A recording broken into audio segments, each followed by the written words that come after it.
রংপুর এবং শঙ্খনগরের মাঝখান দিয়ে বয়ে গেছে পদ্মা নদী, আর সেই নদীর মধ্যে দিয়ে যাচ্ছিল একটা জলপরী।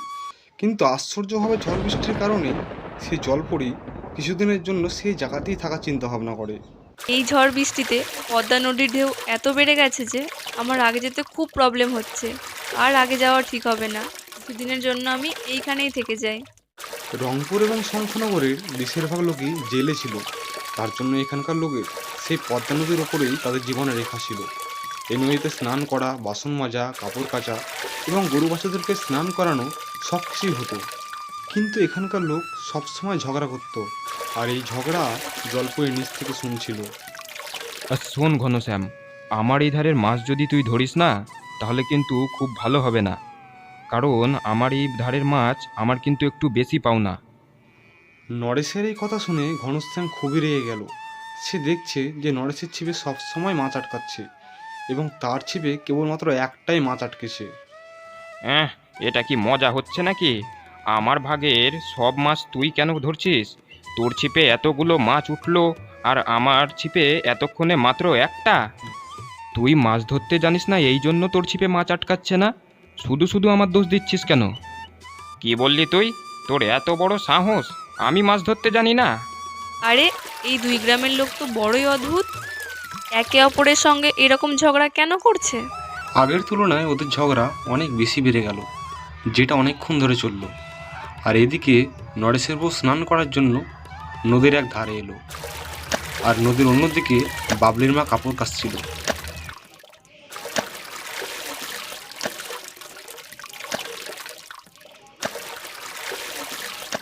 আরে আরে, তুই কি কানা হয়ে গেছিস নাকি রে বিমলা?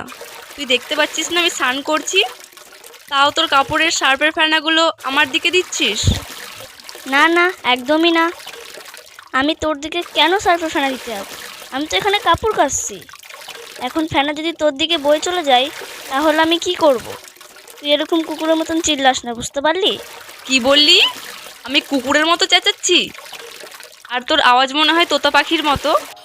এই বলে কমলা অনেকগুলো ধুলো মাটি এনে বিমলার গায়ের ওপর ছিটিয়ে দিল।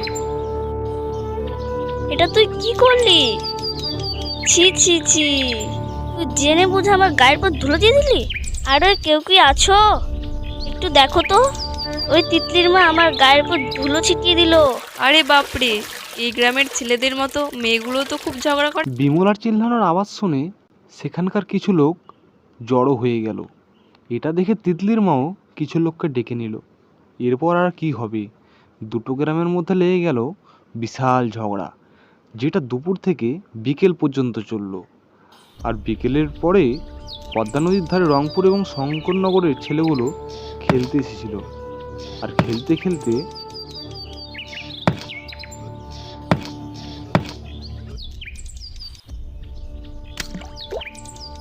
আরে, বলটা যে নদীতে পড়ে গেল। এই তিতলি, তাড়াতাড়ি যা না, তুই গিয়ে বলটা নদী থেকে উঠিয়ে নিয়ে আয়। কিন্তু বল ভেসে চলে যায় ওপারের ডাঙায়, যেখানে বাবলি আর শ্যামলী বসে খেলছিল, এবং তারা বলটিকে দেখে তাড়াতাড়ি করে নিয়ে নিল। এটা কিন্তু তুই ঠিক করলি না বাবলি। আমাদের বলটা তুই তাড়াতাড়ি ফিরিয়ে দে আমাদেরকে। এটা তোর বল? এটাতে তোর নাম লেখা আছে নাকি? এখন এটা আমাদের দিকে চলে এসেছে। এই বল এখন আমাদের। যদি তোদের বল কোনোদিন আমাদের দিকে চলে আসে, তাহলে কিন্তু মাথায় রাখিস, আমরাও কিন্তু তোদের বল দেব না তখন। আমি তো দেখছি এই দুই গ্রামের বড়দের মতো বাচ্চারা ঝগড়া করতে শুরু করে দিয়েছে। এটা তো ভুল হচ্ছে। যেইভাবেই হোক আমাকে এই দুই গ্রামের ঝগড়া বন্ধ করতেই হবে। শঙ্খনগর গ্রামে খুব ভালো ধান চাষ হতো, তার জন্য এখানকার মানুষ খুব কম দামে ভালো ভালো জিনিস খেত। অন্যদিকে রংপুর গ্রামে আম, কাঁঠাল খুব ভালো পাওয়া যেত, আর এত মিষ্টি আম যে অন্য কোথাও পাওয়া যেত না। কিন্তু তাদের দুই গ্রামের এই ঝগড়ার কারণে তারা একে অপরের জিনিস বিক্রি করতে চায় না। আর কিছুদিনের মধ্যে আসছিল বর্ষাকাল, আর বর্ষাকালের মধ্যে জমজমাট বৃষ্টি। বুঝতে পারলে কমলা, এই বর্ষায় ভীষণ বৃষ্টি হওয়ার কারণে পদ্মা নদীতে জল একেবারে বেড়ে যাচ্ছে। এর জন্য পদ্মা নদীতে একেবারে ইলিশ মাছ চলে আসছে গো। ওই গ্রামের লোকগুলো মাছ ধরার আগে আমাদেরকে সব মাছ ধরে নিতে হবে। ঠিক আছে কমলা, কালকে তাহলে আমি সকালে উঠে তাড়াতাড়ি করে মাছ ধরতে যাব। না, কালকে সকালে না। সকালে সবাই লাইন দিয়ে দেবে। তুমি আজকে রাতে গিয়েই মাছ ধরা শুরু করো। বউয়ের কথা শুনে নরেশ আর কমলা দুজনেই বেরিয়ে পড়লো মাছ ধরতে।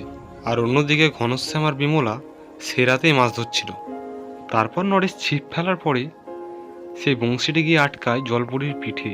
কমলা, ছিপে বোধহয় বড় মাছ আটকেছে গো। আমি যে কিছুতে একে উপরে তুলতে পারছি না। এটা শুনে ঘনশ্যাম তাড়াতাড়ি করে ওর ছিপ নদীতে ফেলে দিল, আর সেটা গিয়ে আটকালো জলপরির লেজে। আহ, এটা কি আটকালো আমার পিঠে আর লেজেও? আমি তো খুব ব্যথা পাচ্ছি। নরেশ আর ঘনশ্যাম দুজনেই ছিপ টানতে থাকে উপরের দিকে, আর জলপরি আস্তে আস্তে উপরের দিকে উঠে যায়। তাকে দেখে গ্রামের সবাই আশ্চর্য হয়ে যায়। ঘনশ্যাম, তুই একে ছেড়ে দে। এই জলপরি আমার ছিপে বেঁধে গেছে, তার জন্য এই জলপরি হলো আমার। তুই কি দেখতে পাচ্ছিস না আমার ছিপে জলপরির লেজ ফেসে গেছে? তুই ছেড়ে দে, এই জলপরি আমার। এদিকে জলপরি ব্যথাতে ছটফট করছে, আর জলপরিকে নিয়ে নরেশ আর ঘনশ্যামের মধ্যে খুবই ঝগড়া হচ্ছিল। আর সকাল হতেই এখানে গ্রামের অনেক লোক জড়ো হয়ে যায়, আর জলপরিকে নিয়ে দুই গ্রামের মধ্যে ঝগড়া হতে থাকে। এদের তো ঝগড়া থামার নামই নিচ্ছে না, আর এদিকে আমি ব্যথায় ছটফট করছি, কেউ দেখছেই না। আরে তোমরা সবাই ঝগড়া বন্ধ করো, আমাকে ছেড়ে দাও, আমাকে আবার সমুদ্রে যেতে হবে। আরে বাপরে, এ তো দেখছি জলপরি একেবারে কথা বলছে। তোমাকে তো আমি এত সহজে ছাড়বো না। তোমাকে আমি বাজারে গিয়ে ভালো দামে বিক্রি করব এবং সেখান থেকে মোটা টাকা অর্জন করব। কখনো না, জলপরিকে আমি বিক্রি করব, সেটাও আবার ভালো দামে। জলপরি এই কথা শুনে ভীষণ ভয় পেয়ে যায়। তখন সে নিজে নিজে একটা আইডিয়া বার করলো আর বলল, আপনারা কি জানেন আমি আপনাদের হিরে দিতে পারি? আপনারা যদি আমাকে ছেড়ে দেন তাহলে যে কোনো একটি গ্রামে আমি হিরেগুলো দিয়ে দেব, কিন্তু এটার জন্য আমার একটা শর্ত আছে। তুমি যেটা বলছো সেটা কি সত্যি বলছো? আমি তোমাকে কিভাবে বিশ্বাস করব? তখন জলপরি জল থেকে অনেকগুলো হীরের কলসি আর কিছুক্ষণ পরেই সেই হিরেগুলোকে জলপরি নিজের কাছে রেখে দিল। আর এটা দেখে গ্রামের লোক, কি করতে হবে আমাদেরকে তাড়াতাড়ি বলো তুমি। আমি তোমার সব শর্ত মানতে রাজি আছি, সব হিরেগুলো কিন্তু আমি নিব। না না, জলপরি সব খাজানা কিন্তু আমিই নিব। আরে তোমরা সবাই আমার কথা শোনো, তোমরা নদীতে না নেমে নিজেরা নিজেদের ভালো জিনিসগুলো যে সবার আগে এনে দেবে আমি তাকেই হিরে উপহার দেব। হ্যাঁ হ্যাঁ, চলো চলো, আমি কিন্তু সব বুদ্ধি পেয়ে গেছি। রংপুর গ্রামের লোক বাঁশ কেটে আর কিছু শক্ত লকড়ি জোগাড় করে সেই নদীর উপর দিয়ে শক্ত ব্রিজ বানানোর চেষ্টা করল। আর এটা দেখে শঙ্করনগর গ্রামের লোকও কাঁচা ব্রিজ বানানোর জন্য প্রস্তুতি নিল, কিন্তু দুটো গ্রামের মধ্যে ব্রিজ বানাতে বারবার অসফল হয়ে যাচ্ছিল। না না, এইভাবে তো হবে না, এইভাবে তো ব্রিজগুলো বারবার ভেঙে যাচ্ছে যে। তখন ফুলের ওপার থেকে নরেশ বলল, এইভাবে তো ব্রিজ কখনো তৈরি হবে না।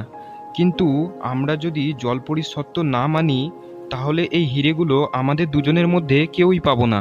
এর থেকে তো ভালো চলো আমরা দুই গ্রামের লোক একসঙ্গে মিলে একটাই ভালো এবং শক্ত ব্রিজ তৈরি করব, আর যতগুলো হিরে পাবো আমরা দুটো গ্রামে ভাগ করে নেব। তখন দুই গ্রামের মানুষই মিলেমিশে কাজ শুরু করে দিল।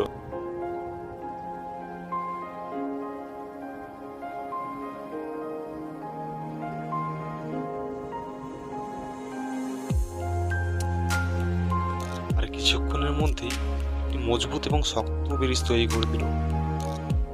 এরপরে দুই গ্রামের লোকই তাদের নিজেদের গ্রাম থেকে ভালো জিনিস এনে জলপরীকে দিয়ে দেয়। তখন জলপরী বলল, তোমরা একটা জিনিস লক্ষ্য করেছো কি করে একসঙ্গে কাজ করে একটা ভালো এবং শক্ত ব্রিজ তৈরি করলে? এখন থেকে তোমরা কেউ আর ঝগড়া করো না, আর আজ থেকে তোমরা সবাই মিলেমিশে একসঙ্গে থেকো। আর আমি যে হিরেগুলো দিয়ে যাচ্ছি এগুলো তোমাদের গ্রামে একটা ভালো জিনিস তৈরি করে নিও। এটা বলে জলপরী জাদু করে দুটো গ্রামে হিরে দিয়ে দেয়। এরপর সে জলের তলে চলে যায়। এরপরে দুটো গ্রামের লোকেরাই তারা একসঙ্গে মিলেমিশে থাকে।